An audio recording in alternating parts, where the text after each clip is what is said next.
Hello, Q2 Universe, and welcome. Today is March 1st, 2024, and we have special guest Barnaby Jones with us tonight. We're going to discuss Bigfoot, his Hyden Adventure, the paranormal, and more. So grab yourself a snack, sit back and relax, and enjoy Q2 Hour.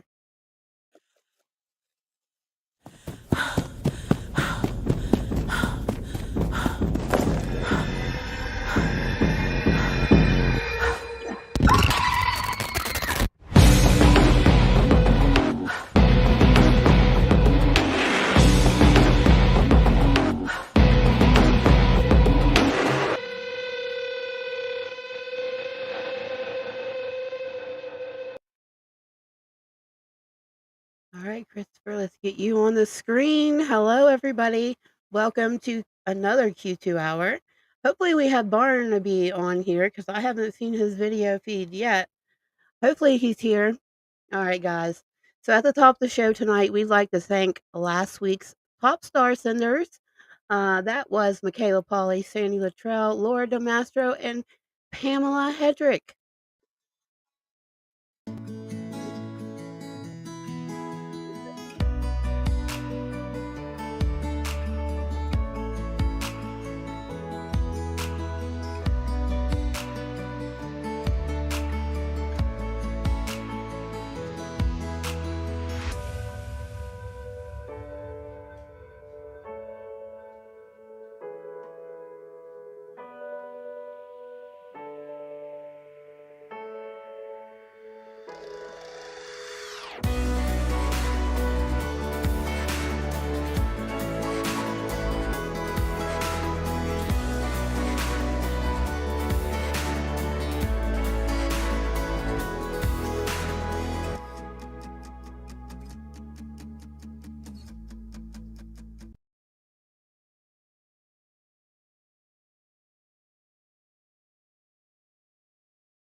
How's that? Can you hear me? All right. So again, thank you guys. I'm going to try to highlight your text in show tonight. Let's throw one up here. You should see Laura's come across the screen there. Thank you guys again. Now we are giving you guys tonight one of our titanium hematite turtle bracelets for being our top star senders last week. And again, I'm going to try to highlight your chat. So hopefully Barnaby's with us tonight, right? How are you doing, Chris, tonight? Sitting over there looking fabulous in your new T-shirt. Show everyone your new T-shirt. Oh, he's got Bigfoot on there. You want to show him the back of your shirt? Yes, if you shared, you guys comment shared on the screen.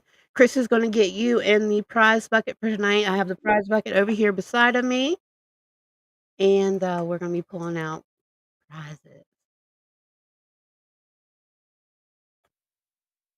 So Chris has a pretty funny back of the shirt. If he'll show you guys, maybe he'll show you when he's done with the shares. Laura shared, Bev shared, Chris shared, Chuck shared, Miss Bev, Michaela shared, of course.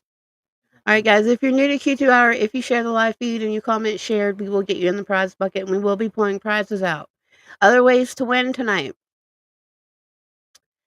We are playing the trivia game 3 times tonight. We will break throughout the evening and we will play trivia. The first person on our screen to answer correctly on the trivia games, you will win an instant prize out of the prize bucket. Then at the end of the show, we will pull out multiple names for multiple prizes. So that's how you're going to win tonight on Q2 Hour. How you doing over there, Chris? You're muted. Yeah, by you. There we go. There you go. How you doing over there? Doing good. Awesome. You got some ticking in the feed. Some ticking noises. There you go. All right. So we still got shares coming in. Are you excited for tonight's guest, Chris? Yes. What are you most anxious about? Yeah, all of it. The Bigfoot, paranormal side, So you're a big Bigfoot fan. I know you are, right? a little bit, maybe just a touch, So you got those shares done? All as far as I know.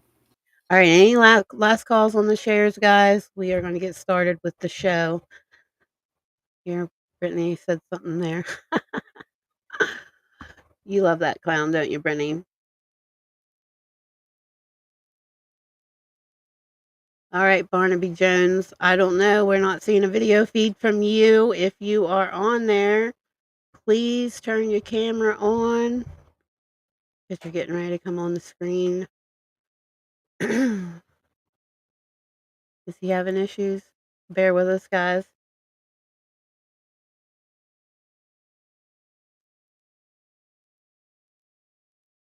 So I'm going to tell you a little bit about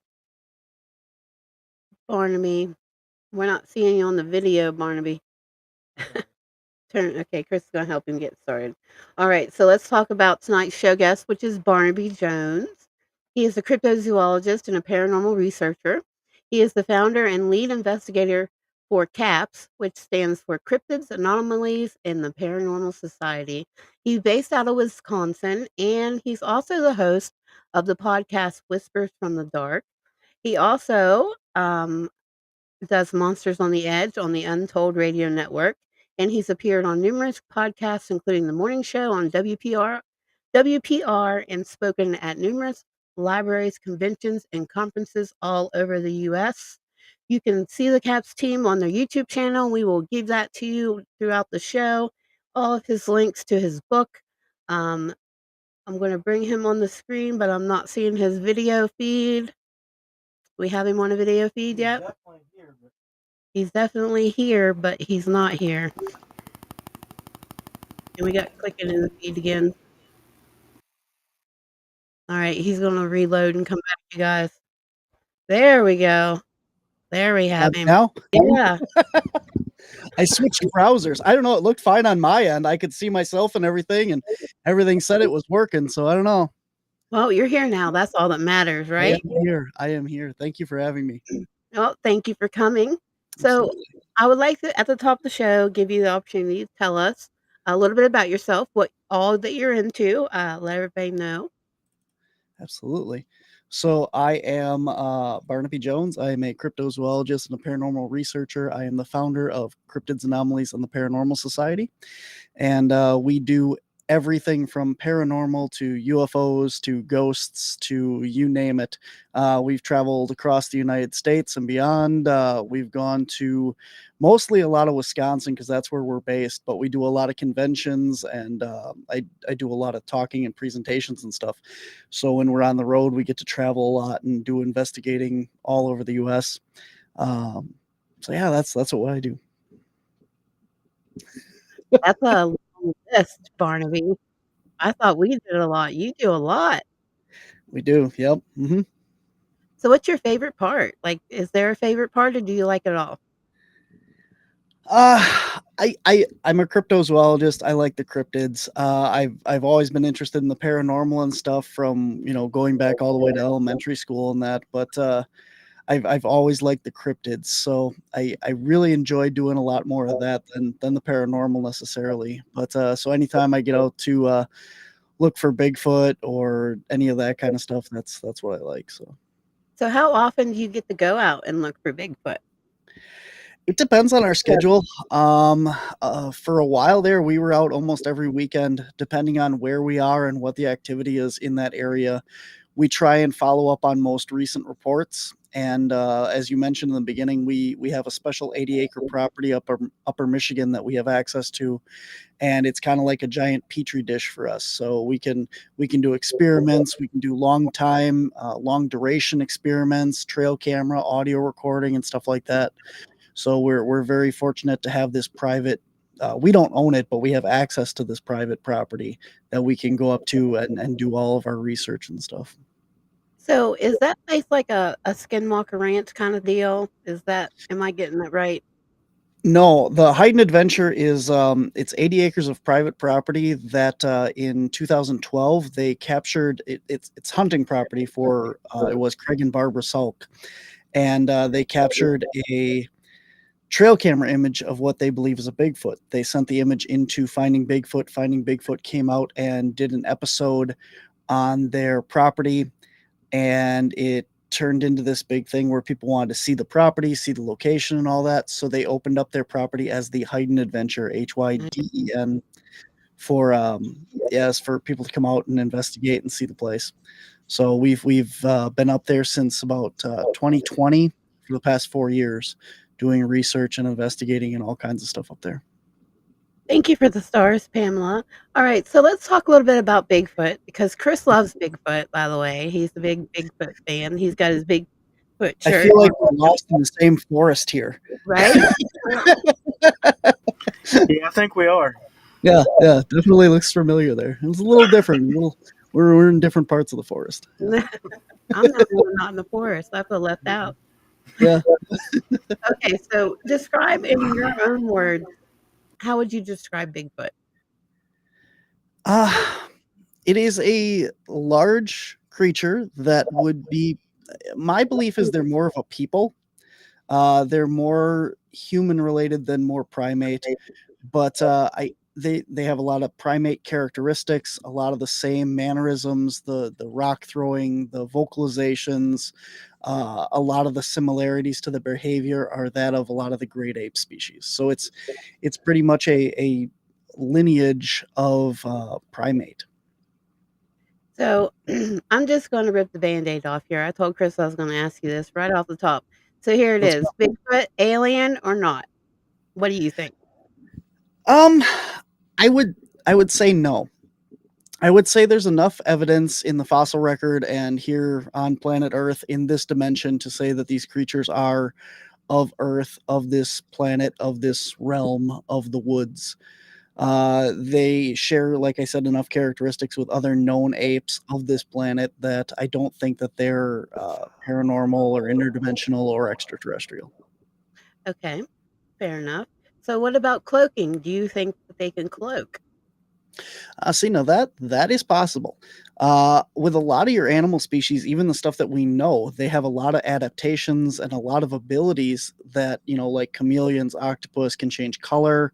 You have different animals that have a lot of different adaptations. And the fact that this cloaking, when you look at the technology that we have available in the military and stuff, with the way that you can bend light around objects to make it appear that they're invisible or cloaked, it's not out of the realm of possibility to believe that these creatures, just with the way that their hair follicles are able to manipulate light, that they could bend light around them to be able to cloak or become invisible in some way. All right, that's very interesting. Um, that's something I always Almost like a wondered. stealth fighter. Mhm. Exactly. Technology that the military uses to bend around the plane to create an illusion. Mhm. There are some that believe, to not to get down too much conspiracy theory stuff, but there are people that believe that the military is obviously well aware of these creatures' existence, and the reason that we don't know a lot more about them is because they're studying them for purposes of that nature of the cloaking abilities or the way that the hair bends light. So Thank you for the stars, Michaela Polly. Um, we have a question from one of our viewers. I don't know if you can see it on the screen there. Do you think it's a government experiment that went wrong and made Bigfoot? no, if anything, I would say it's probably the opposite way. There's enough evolution kind of based stuff to say that we either evolved from or off of a lineage of Bigfoot. When you talk about like government experiments and stuff, you're looking at more of the creatures like the dog man. I would say something of that nature that does not have a fossil record, a any kind of history of existing, any other family members that are related to it that we can find. There, you're looking more of this scientific realm of possibly genetic engineering. Hmm. All right, fair enough. So Chris, do you have any particular questions you want to ask Barnaby before we get into some video footage? It's not about Bigfoot right now, but have you ever investigated the reptile people? No, no. I've looked into the Scape Swamp Lizard Man, but that's about it. We typically tend to focus on stuff like recent sightings and that. So a lot of our research is pertained to certain areas that either we're going to investigate or we've investigated personally. And if we haven't had a reptile man sighting, we haven't looked into it. We've looked into Mothman. There's a lot of sightings up in the Illinois Great Lakes area. So we've done a lot of research into Mothman and followed up on some sightings of that creature. We've worked with the Dogman and Bigfoot. So we don't have. When I do research, I want to do it 110%. So we have thermal imaging cameras, we have thermal imaging drones, we have all this equipment to research things that are in the woods. And I haven't dropped and purchased any of the underwater stuff yet. So we haven't gone looking for lake monsters or anything because if we're going to do it, I want to get sonar, I want to get underwater drones and all of that equipment. So we haven't looked into those yet either, but it's on the to-do list. Questions, Chris, that you have right now? No, you can go ahead. We have a fan question. Miss Pamela. She said, "What state do you believe that Bigfoot is adaptable to multiple states?" I'm not sure I understand that question. There have been sighting reports of Bigfoot creatures in almost every state, with the exception of Hawaii. So all landlocked states have had sightings. There's been sightings of the creatures in all other continents around the world, from Asia to Europe to Australia, Canada, South America. These creatures have been sighted. The only reason you don't have sightings on Hawaii is because Hawaii is a volcanic island. It was never connected to the actual land masses via bridges or any kind of structure like that. So these creatures have been seen in one shape or form around the entire world. All right, so Pamela Answer your has one question? more question. She said, "What state is prone to, and is he adaptable to others?" Um, Pretty much any area that you can find bears, you can probably find Bigfoot. They're very similar in the habits of what they eat and how they live and stuff that you'd probably be able to find a population of both creatures in the same area. All right, guys, I'm going to break here for a little trivia. Oh, we have one more question from Lena first. She says, "Do Bigfoot live in a pack or what?" So the current theory is that they are very similar to the orangutans in living habits. So you would have a female and juveniles in a group together and then several groups around in a certain area. They probably live in a specific amount of area, maybe like a 20-25 mile range, and that the female and the young will stay in that range and follow the food sources and such. And then the one male of the group or the area would travel between the different groups depending on which female was in heat or where he could find food at that time, which is very similar to the way orangutan species are. All right, we have another question. Have you been to Salt Fork State Park in Ohio? About 25 miles from Chuck. Nice. I actually did get a chance to go there. We actually had some weird experiences there last summer. I was at the Ohio Bigfoot Conference at Ohio Salt Fork State Park. So, Oh, awesome. All right, guys, we're going to break here for a trivia game. You guys know how this goes, right? First person on our screen to answer the question correctly um, wins a prize out of the prize bucket. All right, guys, you can Google if you want to. The question is, which part of the chocolate bunny do people eat first? What, Chuck? You have one. You are on it, Mr. Chuck. You are on it. All right, so the answer is Chuck got it. The answer is ears. So congratulations, Chuck. We will flip back to the camera and we will get you out a prize from the prize bucket. You already got cards. And you already got a crystal shower head. All right. I'm giving you out of the prize bucket glow in the dark starlights with the moon, Chuck. That is your prize for the first trivia. Congratulations. We will do 2 more of those. Now we're getting back into Bigfoot. First, I want to highlight your team, though, Barnaby. Mhm. I'd like to know all the members that I'm looking at right here. If you could, please. Absolutely. So from left to right, there's myself on the far end, and then in front of me in the blue is my mother, Ma. And then kind of behind her on the right is Stephanie Lynn. She is a psychic medium. And then in front in the purple is Ellie Weisensell. She is another psychic medium. She does a lot of our clearings and she does a lot of energy work. Behind them is in purple is Barbara. She is another team member. She has a very haunted, weird house up in Upper Michigan. In the black, in the back is Rez. He is Native American and he does a lot of research on that. And he is medium and paranormal researcher. And then in front is my friend Derek. He is in the green. All right. That's awesome. I think I watched an episode on your YouTube where he was laying down, I think it was. Derek, I think it was. It was Hmm. pretty funny. Laying on the couch or something. Do you remember that? You probably don't remember it. Derek spends a lot of time asleep on investigation, so I'm not sure which exact one. But He looked yeah, like he was just waking from a nap, but no, alright, yeah. so we're gonna talk about the Patterson-Gimlin film. I'm sure you get asked about this Mhm, a lot, right? mhm, But we have the footage here. We're gonna watch it with everybody, and then we're gonna get into that a little bit. I'll let Chris ask some questions here too as well. So here's the footage that we're talking about. It's a little mhm. shaky at first.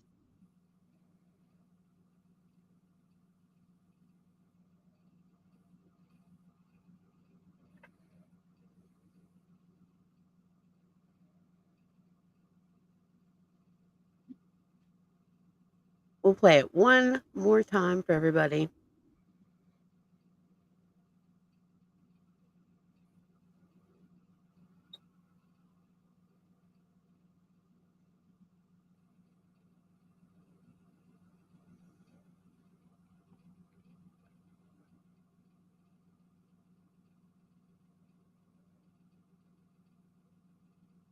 A little shaky there at the end. All right. So here's an image of the video we were just looking at. So what are your thoughts about the video first off? Oh, well, I think that my personal opinion is the Patterson footage has been beat to death. I mean, it has been analyzed by so many reputable people and slowed down and zoomed in and looked at. I don't think there's any doubt that the creature in the film is a legitimate living, breathing creature. It is not a person in a costume or anything like that. There's entire books written by it. One would be Legend Meets Science by Dr. Jeff Meldrum that goes into way more scientific detail of the muscle structure and the foot morphology, comparing the footprints to what was seen in the footage as well as what was captured in the casts that were made immediately following this. Another one is Matt Pruitt's book. If you're interested at all in this footage, I suggest checking out both those books because they go into way more scientific detail explaining why it's real than anything we could do in an hour show. So here's another image closer up. Mhm, My first thoughts on it would be I see muscles or muscle tone, like through the absolutely. leg. Mhm. There's no like fold, like if it was a costume. I mean, sometimes the fabric would fold. I don't see any folding, like it's tight up around, the butt area. Chris, you wanna weigh in on this? I know you have some opinion on this. Yeah, I mean, if you look, it looks like this is a female Bigfoot for sure. It looks like there's breast. Mhm. Sorry for a better lack of a term, but Mhm. I mean, it's obvious that there's something there. Mhm. Absolutely. There's also, if you watch the zoomed in footage, there's actually oh, I can't think of what it's called. It's a tumor on the leg, and you can watch it like move up and down underneath the skin. And they talk about in Meldrum's book about how that actually is very common for females, even in humans that have given birth recently. So they believe that with the breasts so enlarged and stuff there, and with this footage of the tumor being on the leg, that they believe that Patty is actually a mother Bigfoot as well. So there's a lot of details in this video and this footage and stuff that you can go into entire documentaries and stuff on about the legitimacy of it.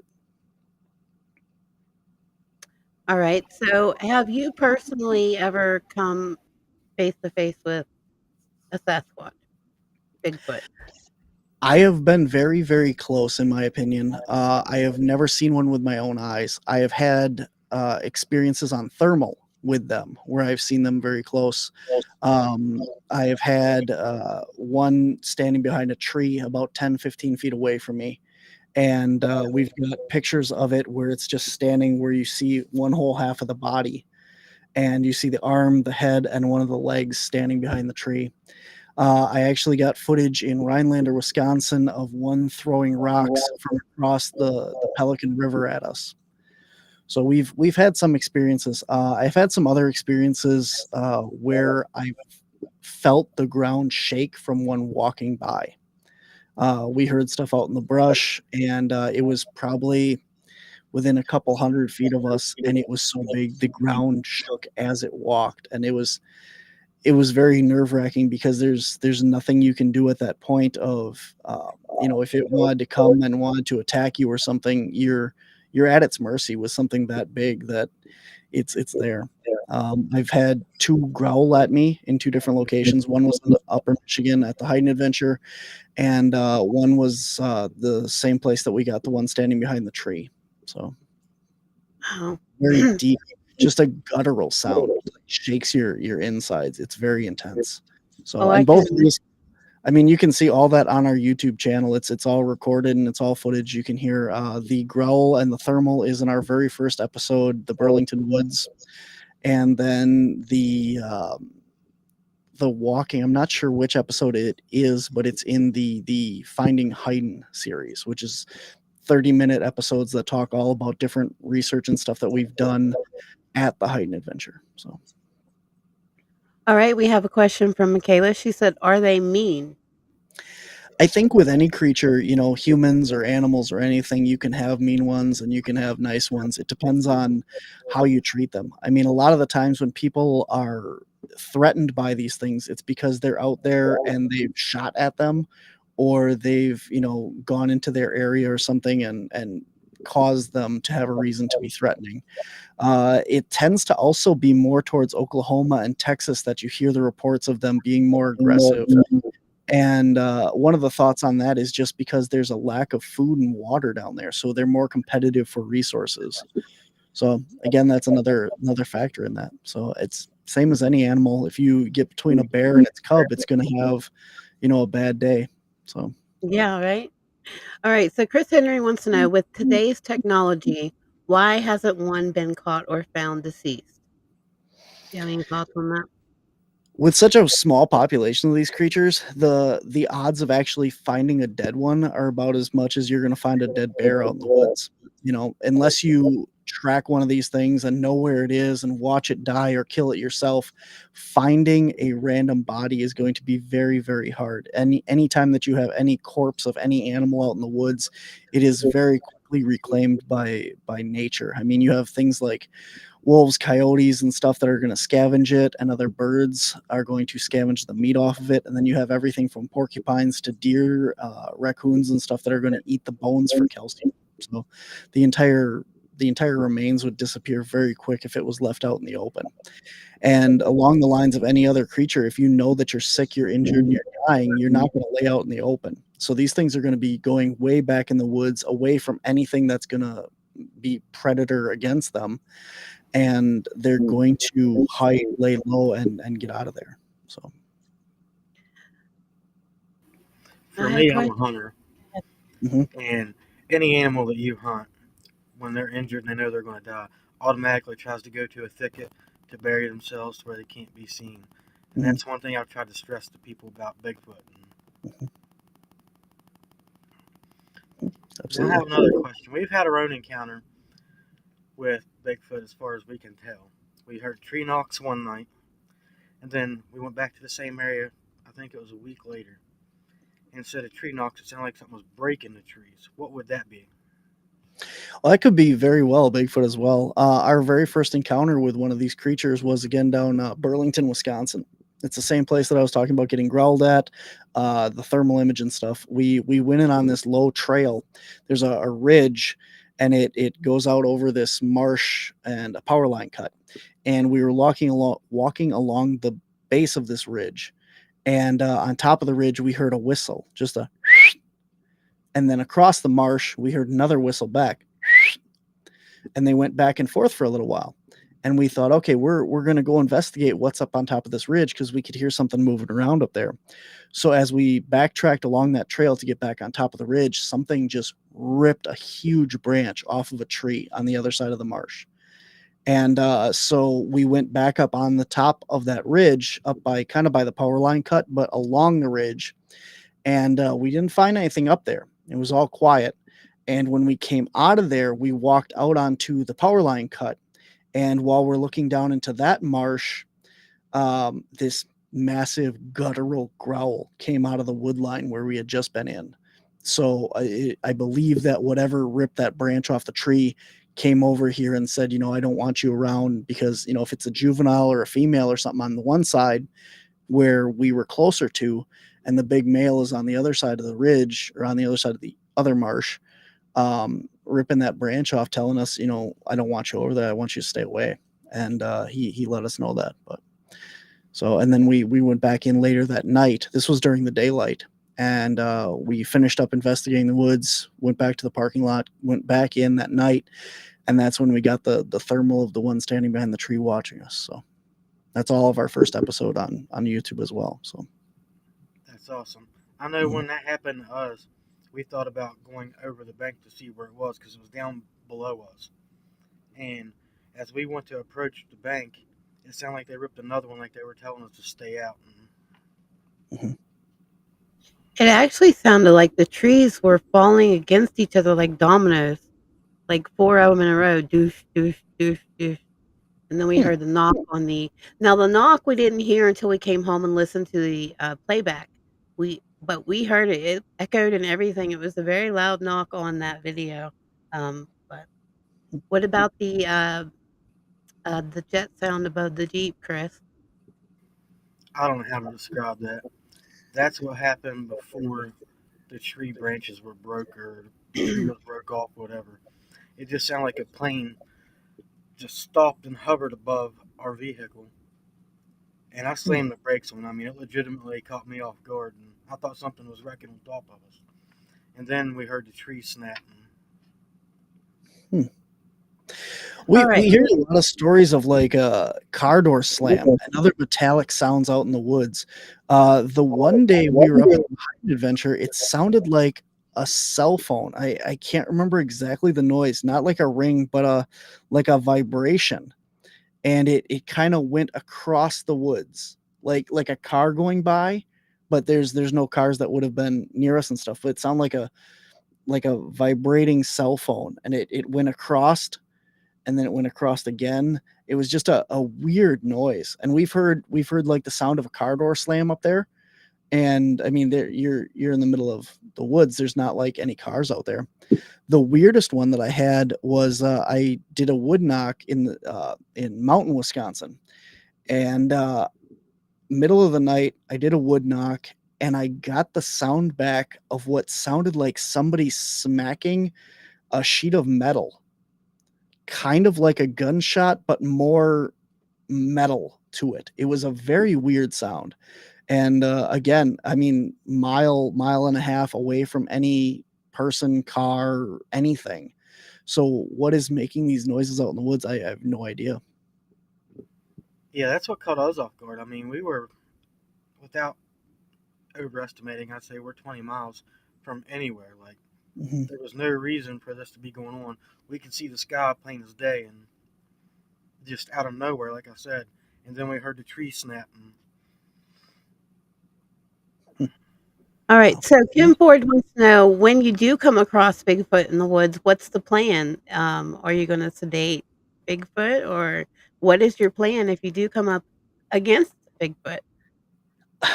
Eh, we all have cameras. That is the basis of, we've learned that you go in the woods, you have 2, 3 cameras on you at all times because electronics fail, batteries die, something happens, and, we've had, one instance where we came across one, we got it on thermal, and there was 2 glowing amber eyes, and, we had a night vision camera and the battery died on it. We had another thermal imager and the battery died on it. So the camera that got the eyes is just a GoPro, so it's completely black with this little tiny dots on it, and then the thermal is all that we got footage of this creature, and after that event, we went, "No, we're gonna have multiple cameras and stuff on there." As far as sedating it or shooting it, I mean, with any kinda animal, you have to know so much information about the specific animal to sedate it, how much body mass it has, how much it weighs, and everything. Otherwise, you could, put a tranquilizer in it and it's not gonna do anything, and that's not some place that you wanna be. So I don't think tranquilizing it is going to be the way to go. If you're looking at proving the existence or anything, you're gonna have to have that body. You're gonna have to bring a dead one in and put it on a slab, unfortunately. All right, guys, let's take a little break here and do another trivia question. Give Barnaby a little bit of a break. Trivia question number 2, first one to answer on our screen wins a prize out of the prize bucket. And the question is, what is the most popular color for peeps? Most popular color for peeps. First person on the screen, Laura Del Mastro, Chris says. The answer is, if I can get my thingy to work, it's not working. The answer is yellow. See, there we go. There we got it. All right, so Miss Laura Del Mastro, you won the trivia game. And what are we going to give you? I'm going to give you this thing. Let me see what it is. It is Stitch Doorables, is what it's called. It's one of those blind things. You have to open it to see what is exactly in it. So that's for you, Laura, or for Brittany. Laura says she loves peeps. Awesome. Okay, so back at it. Now I want to discuss something that I see a lot in the Bigfoot shows, and that is stick structures. Yes, I grabbed a few images from your site. I hope you don't absolutely. Yeah, I was like, "I know this stick structure." Yeah, so this is really interesting. So this is a picture of, a structure that we found at the Hyden Adventure in Upper Michigan. It's just outside of Menominee, Michigan. It's the 80-acre property I was telling you about. And, so right down the middle, the tall upright stick that you see there is not a tree, it is just a stick.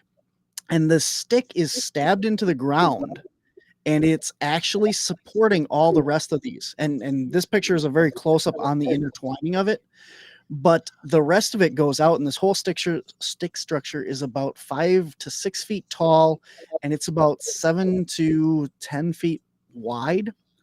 It's kinda like a big A teepee kinda shape, but you can see in here the interwoving of all these sticks that, it just didn't fall that way, especially with that one that's vertical there being a stick and not a tree. Now, if this was just a tree with roots and a whole system that was stuck in the ground, I can see why a lot of people would say, "Well, they just fell this way, they, fell around that tree," but it's not. So this one is a, what we call an asterisk, or, like some form of calligraphy or something that's on the ground. A lot of the times, I mean, it is what it is. There's could have just fallen that way naturally, and the only reason that we bring this up is because this particular one was found in an area of other stick structures, other activity, and stuff like that. So it's an example of something that you could see, because I know what everyone's thinking, it's just a bunch of sticks laying on the ground. This one is the teepee from the Hyden Adventure. It is over 20 some feet tall. Each one of those sticks is, again, at least 20 feet long, 18 to 20 feet. And I want to say there was like 6 different sticks branches woven into this. The middle one, the vertical one that you do see there, is a tree. Yeah, it's just a really cool structure, and I don't know what else to say about it. This is stuffing. So when you look at these things, again, there's a lot of trees in the areas all over this property. These are all from the Hyden Adventure, this set of pictures actually. They're two trees that are closer together, and a lot of them don't have anything between them. So if this was something that was happening naturally on the property, you would see this more throughout the property in different areas. These were specifically all in one area of the property with other activity as well. So these are all sticks. And what I mean by that is a branch, like if a branch fell out of a tree, it forks out in different directions, right? These are all straight sticks. So they've all had the other branches and forks broken off of them, so they're all just straight, and they're all laid and wedged in between these trees in this formation. So there a bunch of them in that area that had that. I think we lost connection there for a second. This All is a arch. Oops, sorry. That was an arch. As you can see, the end of the tree is bent down, and then it's pinned underneath a tree over there.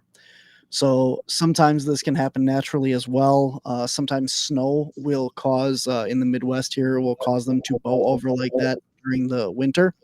The difference is some of these are actually pinned underneath another tree, as this one you can see at the far end over there is on the right side. But what it means, I don't know. And this is a big X. So again, something definitely could happen naturally, but the only reason that we took pictures of it and documented it is because it is in an area where we had vocalizations, footprints, and other stuff like that. So if it is natural, it's natural, but if it is not, we documented it. So very interesting. All right. Is Barnaby stuck on your screen, babe? Okay. He's stuck on mine. All right. All right. So what I wanted to ask you, what is the reason for this the stick structures for Bigfoot? Is there a reason behind it? Nobody really knows. Typically, we found at the Hyden Adventure that the teepee, like the very first one that you showed, the one that's very interwoven, if you look at the whole structure, the sticks that make it up actually lined up with the game trails in that area. So each game trail that you walked in on was the main stick, and then as you looked at the sticks that came off of it in each direction, they signified game trails that walked off of that in different directions from where the structure was. So it's kind of like a little map. Now, we have looked at structures similar to this in other areas that we found activity, like the Rhinelander area, and the structures do not match that pattern. So I don't know if that's necessarily something that was specific to the Bigfoot at the Hyden Adventure area, that they use it for that reason or not. But it's really interesting, and a lot of theories and stuff about it. A lot of people believe that they could just be markers between different clans, or some of the ones that are more broken off. We didn't have a picture of it there, but just a straight up with a broken kind of at this angle signifies more like this is the edge of our territory. If you go beyond here, there's a road or people or something of that nature, and we see that in certain areas too, kind of just like blocking off, so they have this kind of signal. All right. I have a question for you. Do you Go think ahead. that the stick structures are territorial markers, like necessarily, or could it just be a sign, hey, I've been here, to mark their trails in their travel? I think it's a little bit of both. I think that some of them are territorial. There's a lot of talk, if you listen to like indigenous people and stuff, that some of this stuff, like the bowing of the trees and that, is used by indigenous people to mark, where water is, where certain territories end and stuff like that. And the indigenous people also say that these beings, these Bigfoot, are able to, they have a lot of characteristics. They used to be able to trade with the indigenous people and talk with them and communicate and stuff. So a lot of their signals and mapping and trailing and stuff would come from the indigenous people or vice versa. So I do think that Bigfoot can speak their own language, obviously, as other animals do, addressing the question on the screen there. I don't necessarily, there's been stories of them like doing mimicry. So people will go outside to let their dog out or something, and they will call their dog or their wife or their kids or whatever. And out of the woods, you'll hear the name of your dog or your wife or your kids being called back. And there's a lot of stories and reports of that, of people that have these things on their property. And a den or a nest. A lot of people believe that they're in caves or mines and stuff like that, but there's really no evidence to back that up. There have been nest sites found, which sounds weird, but a lot of your great apes, your gorillas, your orangutans that sleep on the ground, the larger primates, build nests. And so there's been several sites found around the United States that have been documented as very similar to what these nests look like over in Africa or Asia, where you find the other great ape species. Would they weave their nest together like they do the stick structures, or just lay something down? Not necessarily. No, it's more like a bedding. So they'll put like a moss or a pine boughs, because they're very soft and spongy, and they'll put that down to lay on, and then they'll put like leaves over the top of it. So Chris Henry wants to know, have you ever come across their feces? it's so hard to tell. We've seen some big scat, but the problem with having any of that like DNA tested or anything, you're going to get the DNA back of whatever they ate. So it's not like you can test for DNA out of feces or scat, because it's gonna have some DNA from the animal that left it, but you're mostly gonna get whatever it ate back. So Yeah, you're gonna get cross contamination right there that way. So absolutely. So, let's see here. How did it get its name Bigfoot? Well, I have a couple slides here, Michaela. Courtesy of Barnaby's website again. We have some footprints and casts, which Absolutely. you can see probably where he gets his name Bigfoot, right? Yep. That's That a one pretty was big foot. that one was from Rhinelander, Wisconsin, right there. So, So the name Bigfoot, because these things have a lot of different names depending on where they are around the country, from skunk ape to grassman to, you name it, Sasquatch, Yetis, Yarens. But the name Bigfoot specifically came, I gotta think of his name now. Oh, it's not gonna come to me. There was a construction crew out in Bluff Creek, and Jerry Crew. Jerry Crew went out on the construction site, and there was these giant footprints on the site, and he actually cast one of these things. And he took it into town, and he's shown in the newspaper posing with it. It's a very famous picture of Jerry Crew with this plaster cast of a footprint, and the headline is titled Bigfoot. And so that's where the modern colloquialism of Bigfoot came from, was from that photograph there. But that's where it was, and that footprint is actually the reason that Roger Patterson and Bob Gimlin went on their expedition out to Bluff Creek to look for the creature, and that's when they got the footage that we watched earlier. So, and this is the last one that I have, the last print. So yeah, pretty large feet there, right, Chris? yes, I have a question for you. When you're looking at the prints, is there a certain feature you're looking for when you decide it's an actual real print or not from something else? footprints are so hard to find, even when you find, like, you're out there looking for them. What we mostly see is the heel indentation. It's very predominant, the heel of the foot, when they put it down and stuff, and same as the toes. So if we can find a wide, flat part of grass or area that looks like a footprint, we'll get down there and look and see if it has toe impressions. And then you got to see if it's a bear or a Bigfoot, because you will have a lot of times bears are mistaken because they have a double step, and they will step down right in the same spot where their front and their hind legs step, and they can make these really long footprints. So you got to be really careful when you're looking at these things. So, but Yeah, I've seen wolves do the same thing. That'll step in their same track and look like one. Mhm.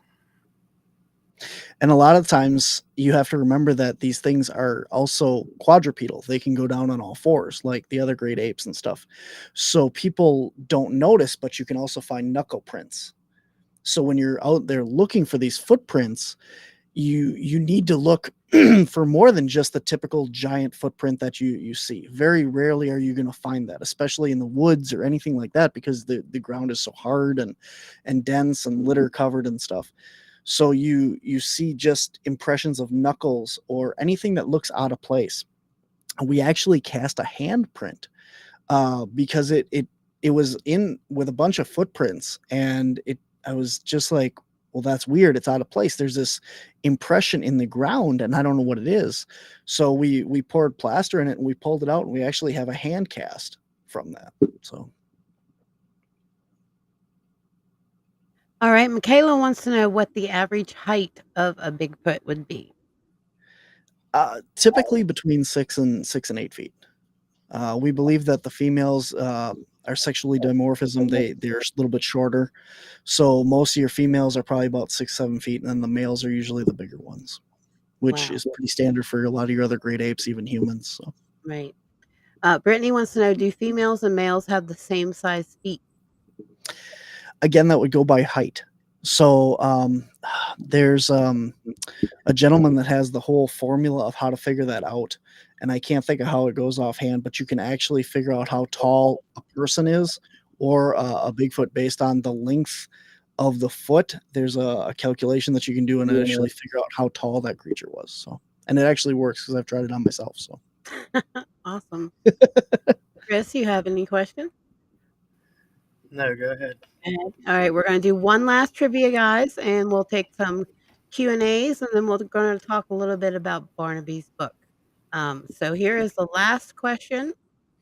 What was the very first Easter egg color? Very first Easter egg color, guys. First one to answer gets the prize.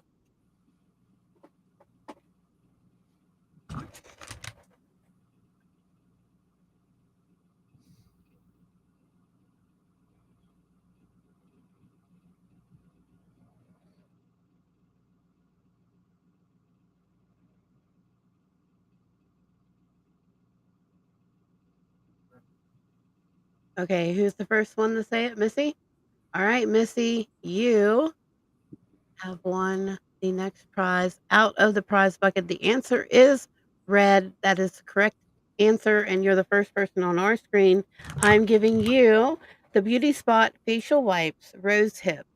Those are for you, Missy. Congratulations on your win in the trivia.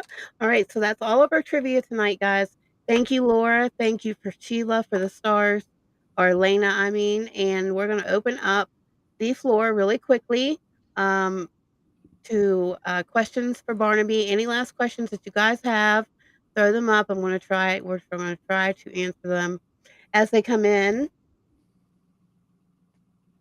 Always takes a minute because we have lag. Any last questions? I think I saw one from Michaela before we did the trivia. There we go. There's one.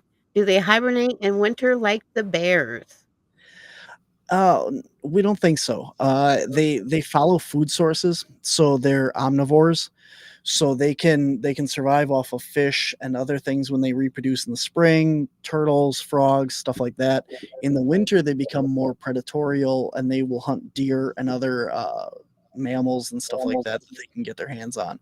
But that's they don't we don't believe that they migrate out of their like area or territory, but we have evidence that they are awake and around at all times of the years in those certain areas. So depending on where it is, but yeah. All right, so let's take a little bit of time here while we're waiting on questions that need to come in, and let's talk about your book, Bigfoot is Hyden. Can you tell us all a little bit about that? Yeah, so this is a real labor of love here. So the Bigfoot is Hyden, spelled Hyden, is a three-part book, all in one. And the first book was put out by Craig Salk, who was the guy that got the original trail camera picture on the property. And he documented all the evidence, all the trail camera footage, all the stuff that happened on his property. and he released it just locally to people that came to the Hyden Adventure. You could get a copy of it and stuff up in Upper Michigan. He started working on the second book, and he actually got diagnosed with thyroid cancer in October of 2020, and he passed away in April of 2021. So we worked with his wife, and we got the second book that he was working on, and I finished editing it all, got it all set up, and then I took everything that we did on the property from 2021 up until the end of 2023 and wrote all that up, all the documentation, all the experiments, all the evidence in that. And so you get all three of those books in one. It is full color. It is a large book. It is a coffee table size book here. I mean, it's a big book. You can't see it. There it is. I don't know. But yeah, it is a very large book. You can get it in hardcover or paperback on Amazon. And there's over 10 years of evidence, pictures, documentation, experiments, everything in that book. Wow, very interesting. I think we're gonna have to get a copy of that, Chris. What do you think? Yes. Very interesting. All right, so okay, guys, here also is Barnaby's website, Cryptids, Anomalies, and the Paranormal Society, also CAPS. It will pop up in the comments too. You can scan the QR code and go directly there. You can watch the replay and get it as well. Make sure you visit his site. I spent the week looking over it, and I was very well entertained. So yeah, definitely go and check that out, guys. Also, you're in the paranormal. Our fans Absolutely. are they're geared towards more the paranormal side, but so they do the paranormal as well. They do a little bit of everything, guys. Definitely go to their YouTube channel, all their socials, follow them. You won't be disappointed, I promise. Now we have come to the evening, part of the evening. Do we have any questions, Chris? Okay, go ahead. Ask them. Skinwalker Ranch you're talking about. Which one is that? That would be the Skinwalker Ranch. I actually got the chance to go out there for a convention, and the guys from Skinwalker Ranch were at the convention and everything. And there's the property that is next to and behind Skinwalker Ranch. They actually own the mesa. They offer UTV tours and camping on that property. So I got to go on that tour and go up on the actual mesa, except for the that is actually owned by Skinwalker, which is a very small section of the mesa. And we got the whole tour, got to see the triangle and all that stuff. And then I actually got to stay on the property next door and do an investigation. So we got to film that, and that will be released this summer on our YouTube channel. Now, the other thing is there's a property in Wisconsin that is actually very similar as well to Skinwalker Ranch. And we've done one episode on our YouTube channel, which is Wisconsin Caps, and it's called Wisconsin Skinwalker Ranch. And it is backed up against Bray Road. It is Lee Hample's hayfield. And he has pretty much the same stuff that's going on down at Skinwalker Ranch. Dogman creatures. He has UFOs, strange orbs of light, strange phenomenon, all this stuff. And the first episode is already out on our YouTube channel. We got a chance to go back out there last year and film a new episode with all kinds of new evidence and experiments. We've been following a lot of stuff that they're doing on Skinwalker Ranch out in Utah. And we did a lot of the same. We got the meters for checking. My brain is not working right now. The hertz frequency that they're getting out there. We actually searched for that. We actually transmitted that on his property to see what would happen. We had a thermal imaging drone up in the sky almost the entire night that we were out there. Well, we spent the night on the property. We had trail cameras out there. That episode comes out in July on our YouTube channel, but it's interesting. The stuff that we got out there is definitely, his property has not let us down. And if you're a fan of Skinwalker Ranch out in Utah, you're going to love that episode because it is the stuff that they're doing on Skinwalker Ranch, and it's done on this property. And it's, I'm a huge fan of Skinwalker Ranch, so yeah, and like you said, for anybody interested in paranormal, we have all that on our YouTube channel as well. We've done Gettysburg, we've done a haunted coal mine down in Kentucky. We have done a whole 2-part UFO episode of UFOs in Wisconsin. We did a CE5 experiment to try and clue them in. We have everything for anybody on our channel. So, and we Now have different. you brought Yeah, up go ahead. Bray Road. Have you ever Yeah, investigated the beast of Bray Road? absolutely. Yeah, What did it's you come up with literally on that? the back of Lee Hample's property is Bray Road, so it's all right down there in Wisconsin. We have not, spoiler on the episode, I guess, we have not found anything really Beast of Bray Road related yet. Any Dogman stuff. We've done some looking out in Michigan. There was a very recent report right when we were at a convention over there, and we followed up on that. Went looking, didn't find anything for there, but we also have not found anything down by Bray Road yet. So interviewed a lot of people, a lot of witnesses. Lee Hample himself on the property has seen the creature on actually his neighbor's property, not his property, but trail camera pictures that he believes are the beast on his property, but nothing personally. So we have not captured anything to my knowledge on the property yet, but we're still working. Like I said, once the weather warms up a little bit, we do a lot of our paranormal stuff over the winter, and then in the spring and summer, we do all the Bigfoot and or the Bigfoot and cryptids and stuff when we're outside. So, That's awesome. Thank you. thank you. All right. So let's go ahead and pull some names out of the bucket, Chris, really quickly. Um, we will do one big prize at the end. The last name we pull out will get the biggest prize in the bucket. Which bucket, the blue one or the black one? The blue one from the shares tonight, please. Pull out 1, 2, 3, 4 names from our share bucket. If you shared our live tonight, this is your name is in the bucket, and we're getting ready to pull out some names. If you sent stars, you're in there as well. Thank you for all of our star senders tonight. We will give you a special gift on next Q2 hour next Friday night at 10 o'clock. Chris, go right ahead. 4 First names. name is Laura. Laura Del Mastro. Okay. Second is Beth Plugger. Okay. Third, Chris Henry. All right. And the big name? Michaela Polly. Michaela Polly. All right. So first name was who? Laura. Laura. I'm giving you the facial wipes from My Beauty Spot, and I believe it's Rose Hip as well. Second name was who? Beth Plugger. Bev Plugger. We're giving you a squishy stress relief ball. Third name was who? Chris Henry. Chris Henry. We're giving you a Happy Valentine's Day chocolate heart. And the last name that was pulled, Michaela Polly, you are getting the mini vending machine. So congratulations to all of our winners tonight. Now, Barnaby, I would like to thank you so much for being on Q2 Hour tonight. We hope you had fun, because we Mhm. sure did. Absolutely. All right, so you guys, here we go again. I'm gonna throw up his website. You can get all of his social information from his website right there. I will also throw up his book here in just a second. All right. There's his book information as well. So, go follow him. It's worth it. You won't be disappointed. All right, guys. So, this is the end of Q2 Hour. We love you guys. Thank you again, Barnaby. And we will see you next Friday night uh, at 10 p.m. Eastern Standard Time. All right, guys. Have a good night.